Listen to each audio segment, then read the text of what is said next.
You're not marriage material like he is. He actually wants commitment, she said while I had the ring in my pocket. So I returned the ring and moved out without a word. Now he used her to get promoted, then dumped and fired her.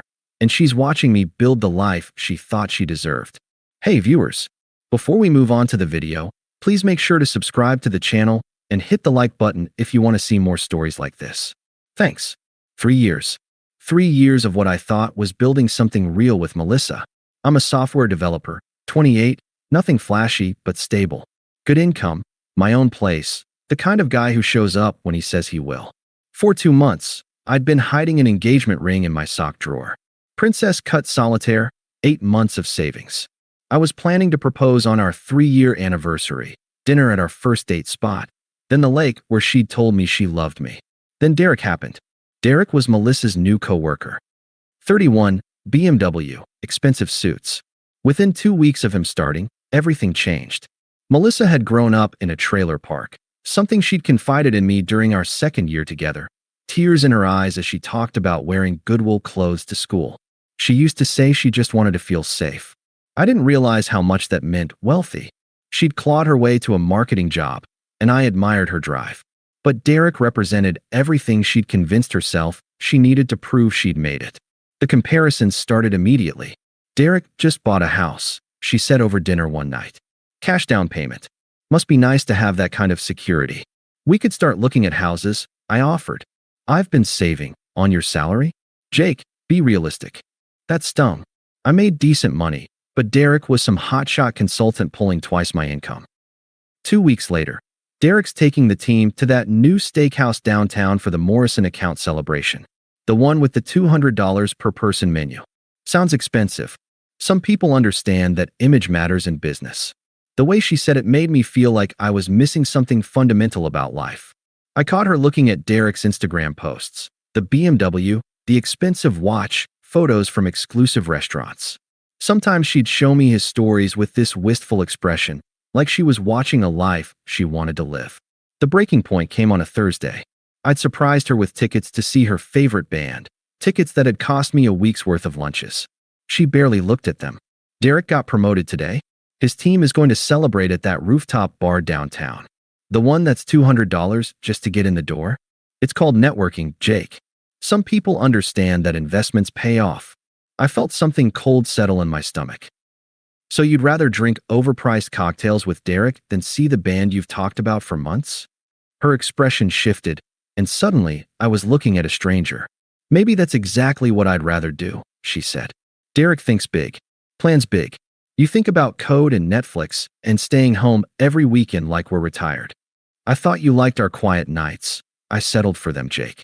There's a difference. The ring box in my jacket pocket felt like it weighed 1,000 pounds. Derek can give you something I can't. She smiled, cruel and certain. Derek bought a house last month. Cash. He's expanding into international markets, talking about offices in New York and London. He sees possibilities. And I don't. You see your next coding project and your next paycheck. You've been in the same position for 2 years, same apartment, same everything. You're comfortable with small, Jake. You're not marriage material like he is. Those words hit like a physical blow. Marriage material. Like I was defective. I could have told her about the ring, about the promotion I'd been offered, about the down payment I'd already saved. Instead, I stood up and walked to the door. If that's how you feel, then you should be with him. She looked genuinely surprised, like she'd expected me to fight harder. For a split second, I saw something flicker across her face. Doubt, maybe even panic. But then her chin went up in that stubborn way I used to find attractive. That's it. You're not going to try? Why would I convince someone to want me, Melissa? If Derek's your choice, go make it. Fine, she said. Maybe I will. After she left, I sat staring at that ring box until 3 a.m. All those months of planning. I'd been so sure she'd say yes. The next morning, I returned the ring and did something I'd never done before. I disappeared. I didn't just mean metaphorically. I took 2 weeks of vacation time, found a sublet across town, and moved my entire life while she was at work. Left my key on the counter with a note. Hope you find what you're looking for. I blocked her number and unfriended her on everything. Well, almost everything. I kept her Instagram unblocked for exactly 1 day, scrolling through her stories like picking at a scab. She'd already posted a photo with Derek. Finally found someone who knows what he wants, 2 hearts. And I stared at it for longer than I want to admit before finally hitting block. I told our mutual friends I didn't want updates and deleted her contact information. When I came back to work, I accepted that promotion, senior developer position that came with a 40% raise and the option to work remotely. Within a month, I was essentially living a completely different life in a different part of the city. 2 weeks after I moved, my friend Mark called. "Dude, Melissa's been asking everyone where you went. She seems kind of panicked. Not my problem anymore. She posted about Derek on Instagram. Called him a real man who knows what he wants." Good for her. Mark was quiet for a moment. "You're really done, aren't you?" "Completely." And I was. The first few nights in my new place, I'd felt this raw, hollow ache. Not just missing her, but mourning the future I'd planned.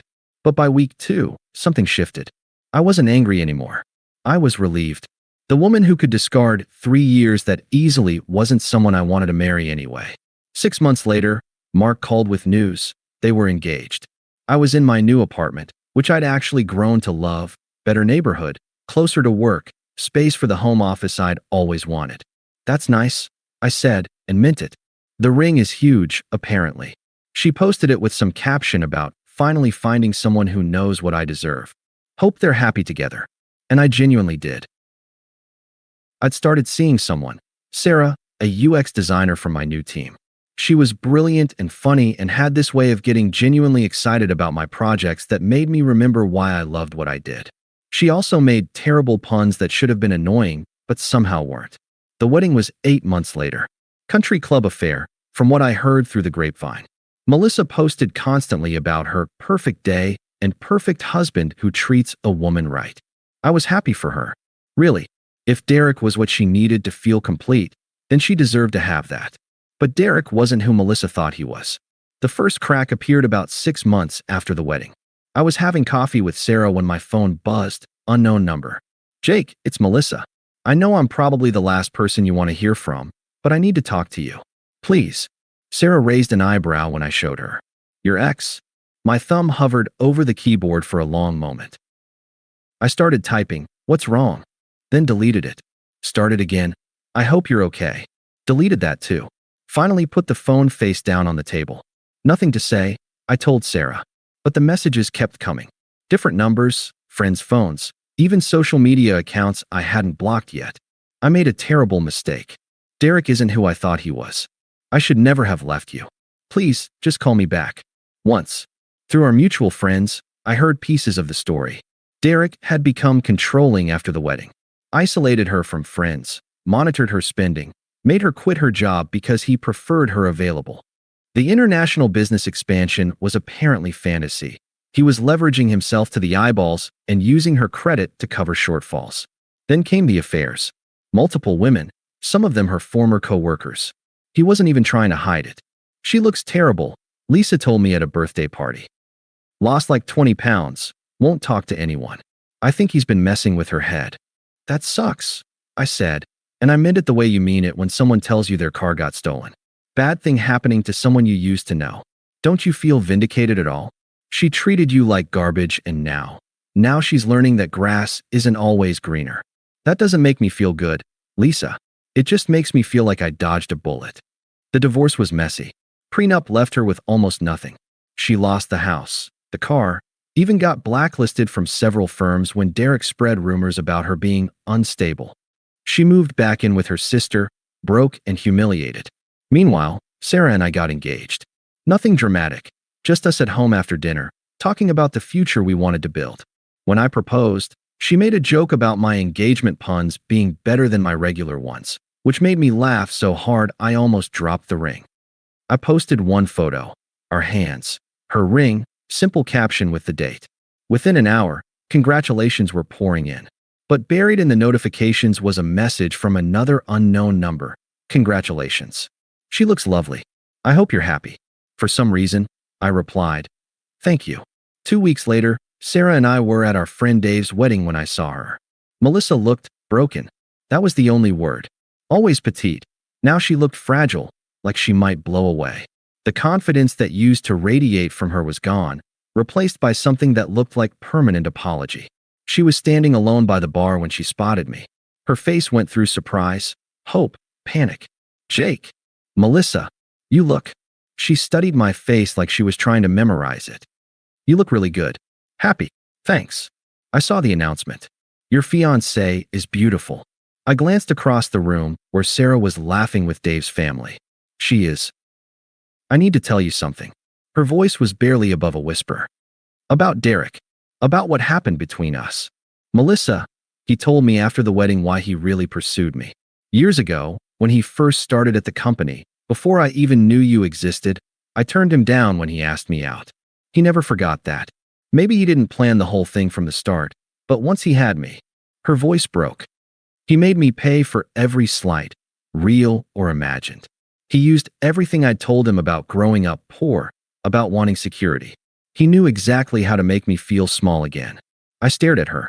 That was genuinely twisted, but looking at her hollow eyes, I realized it was probably true. Derek had always struck me as the type who couldn't handle rejection. I'm sorry that happened to you, I said. That's genuinely awful. I threw away everything real for a lie. She was crying now, quietly. You were everything he pretended to be. I keep waking up thinking it's still us. The pain in her voice was raw, immediate. Melissa, I said as gently as I could, what happened with Derek doesn't change what happened with us. You didn't leave me because Derek manipulated you. You left because you thought I wasn't good enough. I was wrong, maybe, but you believed it at the time. And you made me feel like I was lacking something fundamental, that I was small, unambitious. I paused, the words still sharp after all this time. That I wasn't marriage material. She flinched like I'd slapped her. I didn't mean it. What I said, about you not being marriage material. You were right, I said quietly. Just not in the way you thought. Sarah appeared beside me then, sliding her arm through mine naturally. Hey babe, I was wondering where you'd gone. She smiled at Melissa with polite curiosity. Hi, I'm Sarah. Melissa. Oh, Sarah's face brightened. Jake's mentioned you. Nice to finally meet you. Congratulations on your engagement, Melissa managed. Thank you. We're so excited. Jake proposed with the most incredible ring. He has amazing taste. Sarah held up her hand, then looked at me with such genuine love that I felt something warm settle in my chest. Though I have to admit, his proposal puns were even worse than his regular ones. The same expression I used to wear when I looked at Melissa, except Sarah actually deserved it. It's beautiful, Melissa whispered, voice breaking. We should get back, I said. Take care, Melissa. As we walked away, Melissa called after me. Jake, are you happy? I turned back to look at her, standing alone in a dress that hung too loose, mascara smudged, everything about her screaming that life had beaten her down. Yes, I am, I said. Later that night, as we got ready for bed, Sarah brought it up. She seemed really broken up about losing you. Sometimes people don't realize what they have until it's gone. Do you feel bad for her? I considered it honestly. I feel bad that she's having a hard time, but I don't feel responsible for her choices. She threw away something real for something that looked shinier. That's on her. Sarah nodded, brushing her teeth. Good thing she did, though. Otherwise, you never would have been available when I came along. Best thing that ever happened to me, I agreed. And I meant it. If Melissa hadn't left, I never would have met Sarah. Never would have learned the difference between someone who loves you and someone who settles for you until something better comes along. 3 months later, Sarah and I got married. Small ceremony, family, and close friends. No drama, no social media announcements about upgrades or real men. Just two people who'd found each other and decided to build something together. Sarah never asked me to be anything other than exactly who I was. She thought my coding projects were fascinating, loved our quiet nights in, got excited about the small, steady future we were building together. She even laughed at my terrible puns, and somehow made even worse ones in return. We bought a house 6 months later. Nothing flashy, but it's ours. We're talking about kids, maybe a dog first. Normal, quiet dreams that feel enormous when you're sharing them with someone who actually wants to be there. Melissa was right about one thing. I wasn't marriage material. For her. But I was exactly what Sarah needed. And that's the only opinion that ever mattered. I never heard from Melissa again. According to the rumor mill, she eventually moved to a different state, started over somewhere fresh. I hope she found whatever she was really looking for. I hope she learned to value the right things. But honestly, I don't think about her much anymore. When you're with the right person, the past stops mattering. And suddenly, the future feels like home. Thanks for watching. Make sure to subscribe to the channel and hit the like button. What do you think about this story? Share it in the comments.